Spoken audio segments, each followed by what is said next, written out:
ನಿನ್ನೆ ಕೇಂದ್ರ ಬಜೆಟ್ ಆಯಿತು. ಈ ಬಜೆಟ್ ಅನ್ನ ಈಗ ಖಂಡಿಸಿ INDIA ಕೂಟ ಈಗ ದೆಹಲಿಯಲ್ಲಿ ಪ್ರತಿಭಟನೆಯನ್ನ ಮಾಡ್ತಾ ಇದ್ದಾರೆ. ಮೋದಿ 3.0 ಬಜೆಟ್ ಅನ್ನ ಖಂಡಿಸಿ ವಿಪಕ್ಷಗಳು ಧರಣಿಗೆ ಕೂತಿವೆ.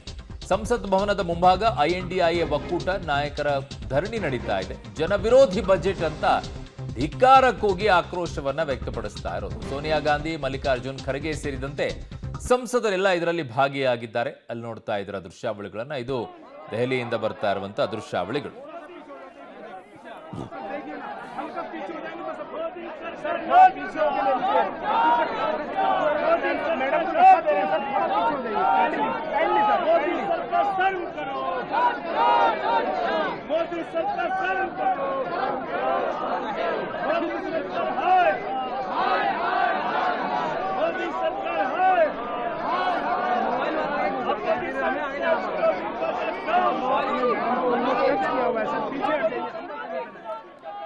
ಸೊ ಇದು ಮೋದಿ 3.0 ಬಜೆಟ್ ಅನ್ನ ಖಂಡಿಸಿ ವಿಪಕ್ಷಗಳು ಧರಣಿಯನ್ನ ಮಾಡಿ ಧಿಕ್ಕಾರವನ್ನ ಕೂಗ್ತಾ ಇದ್ದಾರೆ. ನನ್ನ ಸಹೋದ್ಯೋಗಿ ಈಗ ದೆಹಲಿಯಿಂದ ಶಬೀರ್ ನಿಡಗುಂದಿ ನನ್ನ ಸಂಪರ್ಕಕ್ಕೆ ಸಿಗ್ತಾ ಇದ್ದಾರೆ. ಶಬೀರ್, ಯಾವೆಲ್ಲ ಅಂಶಗಳನ್ನ ಇಟ್ಕೊಂಡು ಈ ಪ್ರತಿಭಟನೆಯಲ್ಲಿ ಧಿಕ್ಕಾರವನ್ನ ಕೂಗ್ಲಾಗ್ತಾ ಇದೆ? ಶಬೀರ್, ಅರುಣ್, ನಿನ್ನೆ ಮಂಡಿಸಲಾದಂತ ಬಜೆಟ್ ನಲ್ಲಿ ರಾಜ್ಯಗಳಿಗೆ ತಾರತಮ್ಯ ಆಗಿದೆ ಅನ್ನುವಂಥದ್ದು ಈಗ ವಿರೋಧ ಪಕ್ಷಗಳ ಮುಖ್ಯವಾದಂತ ಆರೋಪ ಆಗಿರುವಂತದ್ದು. ನರೇಂದ್ರ ಮೋದಿ ಅವರ ಸರ್ಕಾರ ಏನಿದೆ, ತನ್ನ ಅಧಿಕಾರವನ್ನ ಉಳಿಸ್ಕೊಳ್ಳಿಕ್ಕೆ, ತನ್ನ ಸರ್ಕಾರವನ್ನ ಉಳಿಸ್ಕೊಳ್ಳಿಕ್ಕೆ ಕೇವಲ 2 ರಾಜ್ಯಗಳಿಗೆ ಆದ್ಯತೆಯನ್ನು ಕೊಡುವಂತ ಕೆಲಸವನ್ನ ಮಾಡಿದೆ. ಮುಖ್ಯವಾಗಿ ಬಿಹಾರ ಮತ್ತೆ ಆಂಧ್ರ ಪ್ರದೇಶಕ್ಕೆ ಹೆಚ್ಚಿನ ಅನುದಾನವನ್ನ ಕೊಡುವಂತ ಕೆಲಸವನ್ನ ಮಾಡಿದೆ. ವಿಶೇಷ ಪ್ಯಾಕೇಜ್ ಗಳನ್ನ ಕೊಡಲಾಗಿದೆ.